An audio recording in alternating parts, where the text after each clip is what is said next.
Sheila Fox had been missing for 52 years in what became one of the United Kingdom's longest cold case mysteries, finally resolved in 2024 in March 1972. Just days after her 16th birthday, Sheila disappeared from her home in Coventry, England. Rumors swirled that she had run away with an older man, though his identity remained unknown. At the time, the police only had a single grainy black and white photo to go and a picture taken during a recent seaside holiday, showing Sheila gazing wistfully into the distance.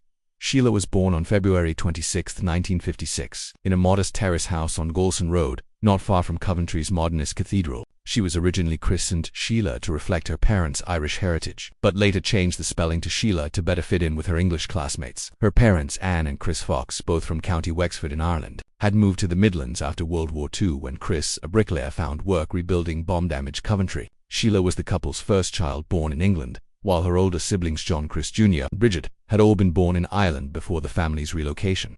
By all accounts, Sheila had a conventional upbringing in Coventry. Like many girls of that time, she planned to leave school at age 16. However, instead of graduating in July 1972, she abruptly left home in March. What led her to run away remains unclear. According to family law, she had begun a relationship with an older man, possibly an insurance agent often referred to in those days by the slogan "the man from the Pru," short for Prudential. Fearing her parents' disapproval, Sheila may have chosen to flee instead. Her disappearance sent her parents into a panic, and they quickly contacted the police. With only the single photo to aid the search, West Midlands police initially hoped she had simply relocated. As time passed with no sign of her, police launched several appeals using the same blurry image, asking the public for any leads. For over 6 decades, nothing surfaced.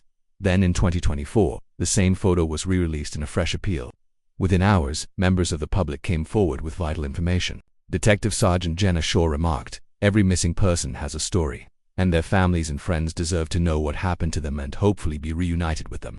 In July 1973, 16 months after she vanished, Sheila gave birth to a son named Robert. His birth certificate listed the father as John Foster, a barman from Enfield, North London.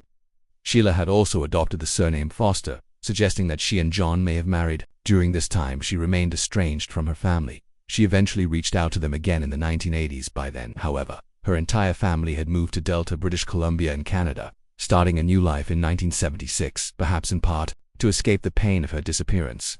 Details about their reunion are scarce, but it appears the family did learn that Sheila was alive. Still, no one ever informed the West Midlands police, and so Sheila remained officially missing for decades longer. Police were never formally notified that Sheila had been found, though, as cousin Kevin noted, who knows, maybe they did inform them and the message got lost in the records.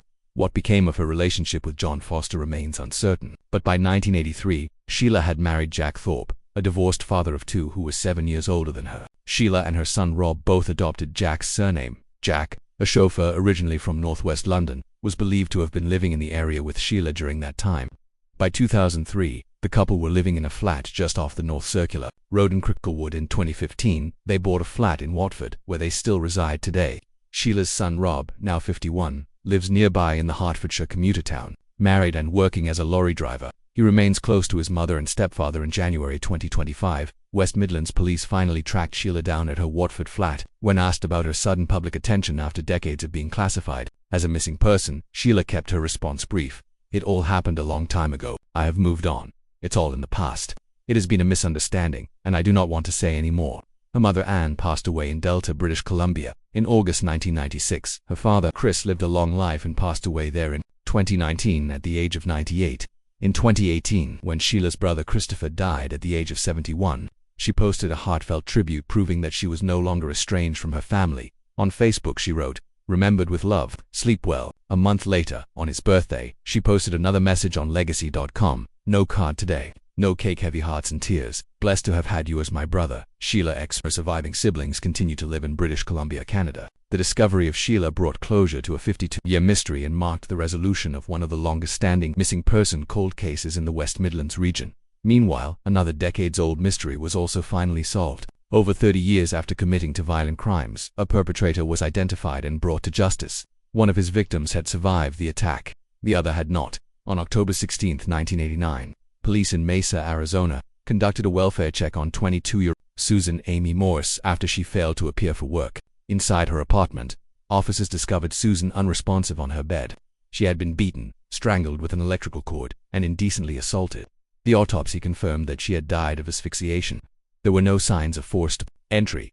Detective Teresa Van Older of the Mesa Police Department said, "Susan was last seen by neighbors late the night before. We don't know if someone knocked and she let them in, or if the person was known to her." Just over a year later, on November 23, 1990, another woman, a 23-year-old single mother, was also assaulted in the same apartment complex.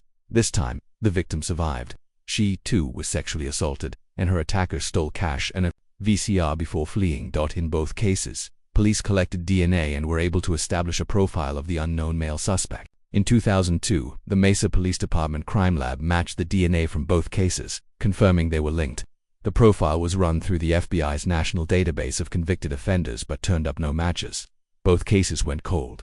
Then, in 2024, over 2 decades later, a breakthrough came when the perpetrator was arrested in Colorado Springs for an unrelated misdemeanor.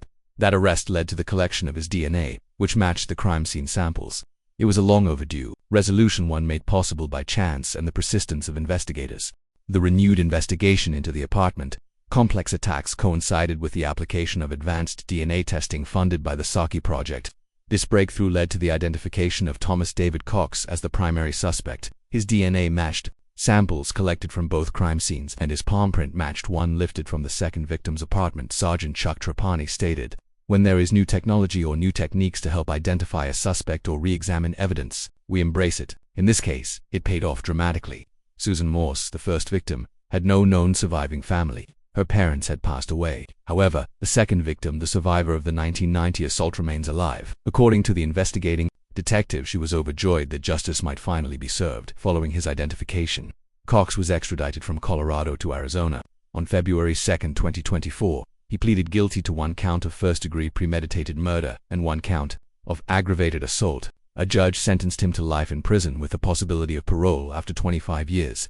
Maricopa County Attorney Rachel Mitchell remarked, "One of the most agonizing aspects of cold cases is the prolonged uncertainty victims and their families must endure. This defendant committed horrendous crimes and lived a full life, while one victim's life was ended and another's was forever altered. It is only right that he now spend the rest of his life behind bars." In another breakthrough cold case, advancements in forensic science helped solve a nearly 33-year-old assault involving 2 women hiking in the Henning State Conservation Area in Tawney County, Missouri. On August 15, 1992, 2 young women from Texas were vacationing in Branson when they decided to go hiking. At the trailhead, they encountered a man who claimed to be searching for a lost wallet. They passed him again later during the hike. This second encounter turned violent. The man attacked them with a rock. One woman was knocked unconscious, while the other pretended to be dead. The attacker then dragged the unconscious victim to a separate location and sexually assaulted her. Taking her chance, the other woman fled and flagged down a passing driver. Authorities were alerted, and a helicopter search located the first victim, but the assailant escaped. Both victims were transported to a hospital in Springfield. One of the women was in a coma for several months due to the severity of her injuries. Despite a joint investigation by the Missouri State Highway Patrol and Tawney County Sheriff's Department and even an appeal on America's Most Wanted, no suspect was found at the time. It wasn't until 2008 that the first victim's sexual assault kit, collected during her hospital stay, was finally tested. The Missouri State Highway Patrol Crime Lab extracted DNA and developed a suspect profile, but no match was found. The case remained cold for another 14 years. In 2022, thanks to continued investigative efforts and advances in forensic science, the Missouri State Highway Patrol, in collaboration with the Tawney County Sheriff's Office, identified Tony Lee Wagner as a suspect. He was arrested by Fort Scott Police in Kansas. Investigators obtained a DNA sample from Wagner, which was tested by Parabon Nanolabs and found to be a match. The Tawney County prosecutor charged Wagner with 2 counts of first-degree assault, kidnapping, and forcible rape. Due to publicity and legal procedures, the trial was moved to Ozark County. It began on March 24, 2025, and lasted 4 days. The jury returned a guilty verdict, recommending life in prison without parole. Wagner, now 63, was convicted of 2 counts of first-degree assault involving serious injury or special victims, and 1 count of forcible rape or attempted rape involving a weapon. Formal sentencing is scheduled for July 11, 2025. In another major development, investigators in Florida have linked a man in Orlando to 2 sexual assault cold cases dating back more than 20 years using DNA evidence. The second Florida case unfolded in the early hours of February 1, 2002, when a woman in Orange County was attacked while walking to a friend's apartment. An unknown assailant emerged from the side of a building, tackled her to the ground, and threatened to stab her if she screamed. Holding a knife, the attacker dragged her behind a dumpster, where he sexually assaulted her. He then forced her further into a wooded area and assaulted her again. When the victim began to cry, the attacker ordered her to pull her pants over her head and remain still for several minutes or he would come back and hurt her. Once he fled, the woman returned to her apartment and immediately called 911, due to the darkness and the attacker covering his face. She was unable to provide a description. Several months later, on July 10, 2002, another woman in Orlando was assaulted under disturbingly similar circumstances. Around 3:30 a.m., she was returning home after a night out when she noticed a man lurking near her apartment complex. The man quickly rushed at her, covered her face with a blue towel, and dragged her into nearby bushes. While assaulting her, he asked personal questions: her name, whether she had children, and where she had been that night. He kept the towel over her face throughout the attack, then instructed her to lie face down and wait before he fled. She quickly gathered her belongings and ran to her apartment for safety. Due to the attacker's consistent method of dragging victims into wooded or brush-covered areas, investigators began referring to him as the woodline predator. Both cases went unsolved for nearly 2 decades. In 2020, the cold cases were revisited, thanks in part to investigative journalist Greg Fox, who began inquiring about any remaining evidence. This prompted the Orlando Police Department to submit the preserved DNA evidence to the Florida Department of Law Enforcement's Genetic Genealogy Investigations Program. Partnering with Parabon Nanolabs, authorities developed a genetic profile that narrowed the field down to 4 possible individuals. Further investigative work by Special Victims Unit Detective Graham Cage eventually led to the identification of one primary suspect, Dwight Arthur Harris. Investigators now believe Harris may be linked to additional unsolved cases in the area. DNA testing is underway for another case within the Orlando Police Department, and the Orange County Sheriff's Office has connected Harris to a 2011 incident in which he was previously identified as a suspect. In that case, the victim, a sex worker, alleged that Harris had produced a box cutter and assaulted her. She provided a description of his vehicle and license plate, helping police identify him, but later chose not to pursue charges or undergo a forensic exam. On July 2, 2021, 50-year-old Dwight Harris was arrested at his Orlando residence. At the time of his arrest, he was unknown to law enforcement and had been living a seemingly ordinary life. He had a stable job as a night delivery driver and was raising a family. According to authorities, he had remained in the Orlando area ever since the original crimes occurred. Harris was charged with 2 counts of sexual battery involving a deadly weapon or physical force. Detective Graham Cage said investigators had long believed the woodline predator was still in the area, and DNA and genealogy finally helped unmask him after nearly 20 years. For years, it seemed like justice would never come. Investigators and victims alike believed these were cases destined to remain unsolved. But in 2025, Dwight Harris was finally held accountable.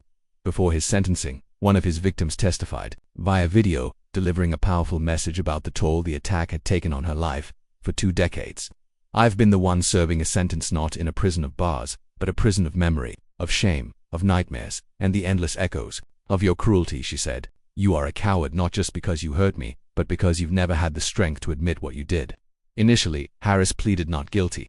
However, in a plea deal with prosecutors, he changed his plea to no contest on one charge in exchange for the dismissal of the second case and all other pending charges. On February 17, 2025, Harris entered his plea in Orange County Court and was sentenced to 15 years in prison, with credit for 3 years already served. Upon release, he will serve 5 years of supervised probation and will be required to register as a sexual predator. Speaking directly to Harris in the court, the victim expressed how the assault continued to haunt her long after the physical wounds had healed. 20 years of fear, anger, and grief. 15 years in prison is a fraction of the time I've spent trying to live in the wreckage you left behind, she said. "Even now, I know the difference between us. I didn't choose what happened to me, you did." Now a mother of 2, she affirmed her resolve not to let Harris's crimes define her life. Judge Diego M. Madrigal III praised her courage. "Your family is lucky to have someone like you. You are incredibly strong and incredibly brave to share what you've endured over the last 2 decades, even if by video." Dwight Harris, now 54, will remain in prison until at least 23/6. Another long case recently found resolution in Alaska. Michael J. Williams, a man from Saxman, was sentenced to 25 years in prison for a crime that had haunted the Ketchikan community since 1993. On a rainy January evening that year, a 14-year-old girl was walking across the baseball diamond at Dudley Field near Ketchikan High School. Suddenly, a man wearing green fishing-style rain gear and a multicolored scarf over his face emerged from the darkness. He grabbed her from behind, covered her mouth, and told her he had a knife and would use it if she screamed or told anyone. He then sexually assaulted her behind the dugout and fled into the night. The girl ran to a nearby house and reported the attack. Though she hadn't seen his face, Swabs were collected and an assault kit was submitted. Despite a thorough investigation, no suspect was identified and the case eventually went cold. More than a decade later, in 2004, the Alaska State Crime Laboratory developed a male DNA profile from the kit and uploaded it to the national database, yet no matches were found at the time. Then, in 2021, as part of a statewide initiative to test previously unsubmitted and untested assault kits, a sample from an unrelated case was entered into the system. That sample led to a possible match: Michael J. Williams. The state lab confirmed that DNA matched the profile from the 1993 case. The match to Michael Williams was confirmed by comparing the DNA sample collected from the victim's 1993 assault kit to a known sample taken directly from him. Now 54 years old and a resident of Saxman, Alaska, Williams faced 2 felony charges: indecent assault and indecent abuse of a minor. The trial for this decades-old case began on January 9, 2024. Prosecutors relied heavily on the strength of the DNA evidence. The rarity of this profile is greater than 1 in 330 billion, the prosecution argued. Forensic DNA analyst Cheryl Duda testified, "You could search the earth multiple times and never find another profile like it. The male DNA found in this kit belongs to Michael Williams. This is science he can't hide in the dark anymore." Williams' defense attorney Lee Thompson attempted to cast doubt on the reliability of the DNA evidence. In his opening statement, he told the jury, "There's no smoking gun in this case, no scarf, no confession, no diary. The prosecution's entire case relies solely on one DNA report. That's all anyone is relying on." Thompson also raised concerns about the integrity of the evidence, questioning how many people had handled the DNA over 3 decades, and whether the sample could have degraded. He challenged the prosecution's claim about the statistical rarity with the DNA profile, suggesting that such figures might not reflect all possible population subsets. Thompson emphasized the lack of detailed physical descriptions of the attacker from the original report. Throughout the trial, Williams remained emotionless as the evidence was presented. He faced up to 30 years in prison if convicted on the first-degree indecent assault charge. And in addition,